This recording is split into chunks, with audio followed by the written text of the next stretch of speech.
ইসলামপন্থীরা এই ভূখণ্ডে অবহেলিত, বঞ্চিত। শিক্ষা ব্যবস্থা নিয়ে আপনারা আন্দোলন করছেন। রিসেন্টলি আমাদের দেশ দ্বিতীয়বারের মতো স্বাধীন হয়েছে বলা যায়। এখন তো রাষ্ট্র সংস্কারের সময়। আপনাদের আন্দোলন কি সংস্কারের কাজকে পিছিয়ে দিচ্ছে না? শিক্ষা কমিটিতে সেকুলাররা জায়গা পায়, আপনারা জায়গা পাচ্ছেন না। এখানে আপনাদের সমস্যাটা যোগ্যতায় নয় তো? আলটিমেটলি তারা চায় আমার সন্তান এবং আল্লাহর মাঝে যেন একটা বিশাল দূরত্ব তৈরি হয়ে যায়। কমিটিতে একজন ইসলামপন্থী নাই, যাদের রক্তে এই নতুন বাংলাদেশ গঠন করা হলো।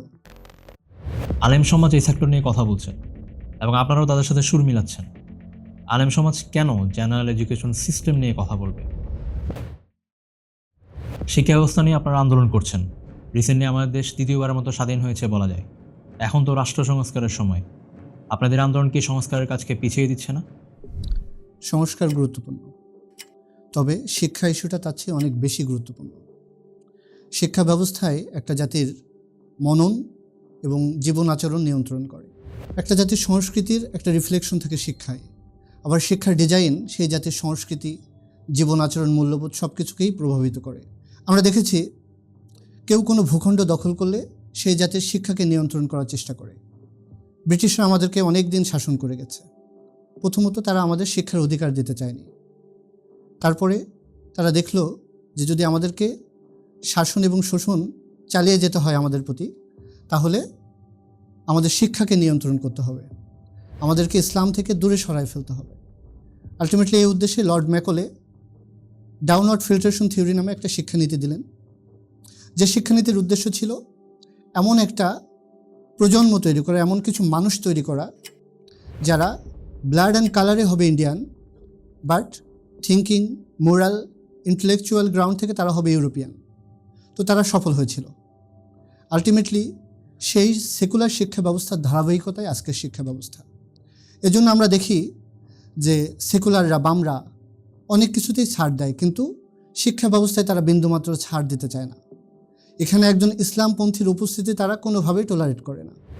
আলটিমেটলি আমরা যে শিক্ষা ব্যবস্থা নিয়ে কথা বলছি, এটা তারা পছন্দ করতেছে না।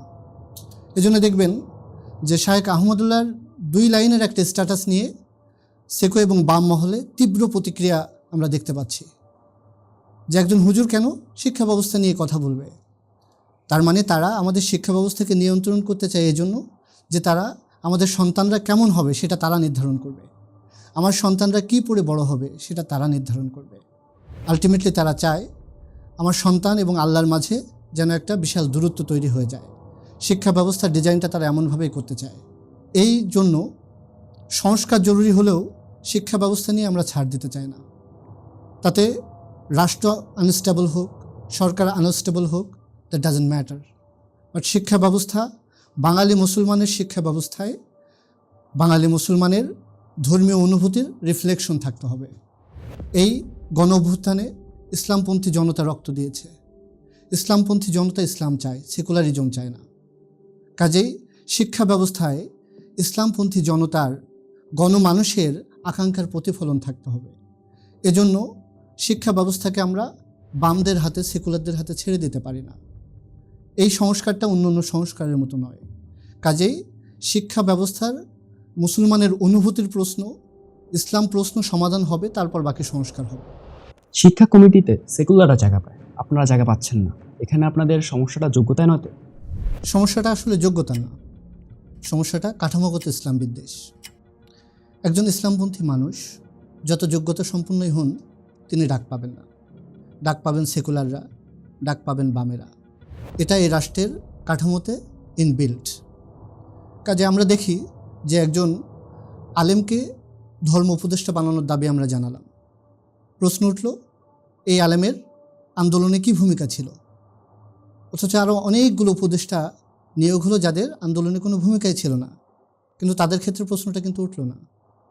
তাহলে আমরা দেখতে পাচ্ছি একজন ইসলামপন্থীকে যোগ্যতা থাকা সত্ত্বেও নানা ধরনের পরীক্ষা দিয়ে তারপরে একটা জায়গায় যেতে হয়। এটাই বাস্তবতা। এখানে যোগ্যতার চেয়ে অবহেলার প্রশ্নটা সামনে আনা উচিত। ইসলামপন্থীরা এই ভূখণ্ডে অবহেলিত, বঞ্চিত।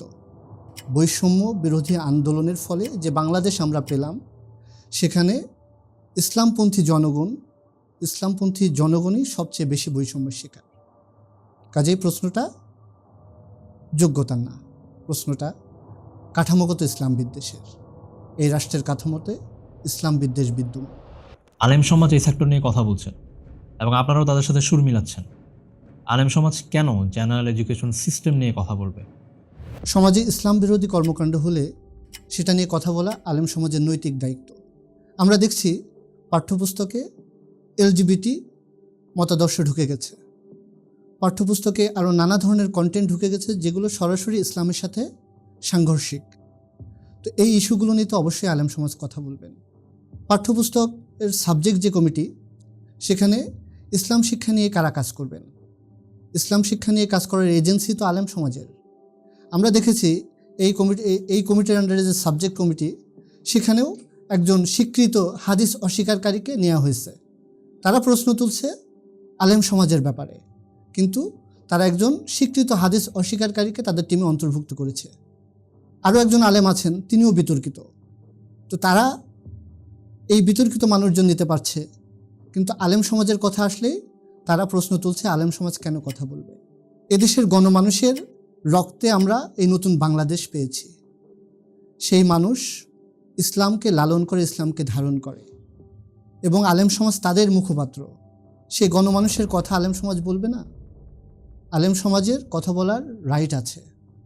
তবে আমরা চাই ইসলামপন্থী শিক্ষাবিদদের অন্তর্ভুক্ত করা হোক এবং ধর্মীয় বিবেচনায় স্পর্শকাতর যে কন্টেন্টগুলো আছে সেগুলো চিহ্নিত করার জন্য আলেম সমাজকে ইনক্লুড করা হোক। এই যে কমিটি তৈরি হলো, যে কমিটিটা বিলুপ্ত হলো, সেই কমিটির কাজের পরিধিতে একটা পয়েন্ট ছিল, যেটা হচ্ছে এই কমিটি নির্ধারণ করবে কোন কন্টেন্টগুলো ধর্মীয়, সামাজিক, রাজনৈতিক বিবেচনায় স্পর্শকাতর, সেগুলো চিহ্নিত করে তার বিপরীত মতামত প্রদান করবে। তো আলটিমেটলি ধর্মীয় বিবেচনায় স্পর্শকাতর কোন বিষয়গুলো, সেগুলো তো আলেমরাই বুঝবেন। সেগুলো কি বামেরা বুঝবেন, সমকামী সাপোর্টাররা বুঝবেন, ইসলামোফোবরা বুঝবেন? তো এই জন্য আলেমদের অন্তর্ভুক্ত করা বা আলেমদের কথা বলাটা অযৌক্তিক নয়। এখানে তাদের কথা বলার অনেকগুলো গ্রাউন্ড আছে। টেক্সটবুক ইস্যুতে ট্রান্সপারেন্সি ইন্টারন্যাশনাল এক বিবৃতিতে আপনাদেরকে মৌলবাদী এবং প্রতিক্রিয়াশীল জনগোষ্ঠী বলেছে। আমরাও দেখছি বিভিন্ন ইস্যুতে আপনারা শুধু প্রতিক্রিয়াই দেখাচ্ছেন। তাহলে কি তাদের দাবি সঠিক নয়? তাদের দাবিকে সঠিক বলা যায়। ক্রিয়া এবং প্রতিক্রিয়া। ধরেন দুইটা বাচ্চা, একজনকে খেলতে নেওয়া হলো এবং একজনকে খেলতে নেওয়া হলো না। যাকে নেওয়া হলো সে খেলবে, যাকে নেওয়া হলো না সে কান্নাকাটি করবে, প্রতিক্রিয়া দেখাবে। আমাদের বাস্তবতাও এটা। আমাদেরকে কোনো কর্মকাণ্ডে নেওয়া হয় না, আমাদেরকে সাইড লাইনে বসে রাখা হয়। এই যে পাঠ্যপুস্তক ইস্যুতে কমিটিতে একজন ইসলামপন্থী নাই, যাদের রক্তে এই নতুন বাংলাদেশ গঠন করা হলো, তাদের কোনো প্রতিনিধিত্ব এই কমিটিতে ছিল না। তো আমরা আমাদের প্রতিবাদের মুখে তারা কমিটি বাতিল করলো, কিন্তু আলটিমেটলি ততক্ষণে পাঠ্যপুস্তকের কাজ শেষ। আমরা বললাম যে প্রেসে যাওয়ার আগে ইসলামিক স্কলারদের দিয়ে রিভিউ করানো হোক। তো তারপরেই শুনলাম যে অলরেডি প্রেসে চলে গেছে। তার মানে তারা আমাদেরকে কোনো স্পেস দিতে চায় না। যদি রিভিউ করানোর সুযোগ দেওয়া হতো, তাহলে আপত্তিকর কন্টেন্ট থাকলে সেগুলো বাদ দিয়ে বাজারে আনা যেত বই, কিন্তু সেই সুযোগটা আসলে দেওয়া হলো না। তার ফলাফল কী হলো? যদি আপত্তিকর কন্টেন্ট সহ বই বাজারে আসে, তো আলটিমেটলি কি আমাদের প্রতিক্রিয়া দেখাতে হবে না? কাজেই এই রাষ্ট্র যে কাঠামোগত বিদ্বেষ লালন করে ইসলামের প্রতি, সেটার কারণেই আমরা প্রতিক্রিয়া দেখাতে বাধ্য হই। এখানে আমাদেরকে বারবার সাইড লাইনে ঠেলে দেওয়া হয়, এখানে বারবার আমাদেরকে 12 ম্যান হিসাবে রাখা হয়, যার কারণে আমরা প্রতিক্রিয়া দেখাতে বাধ্য হই।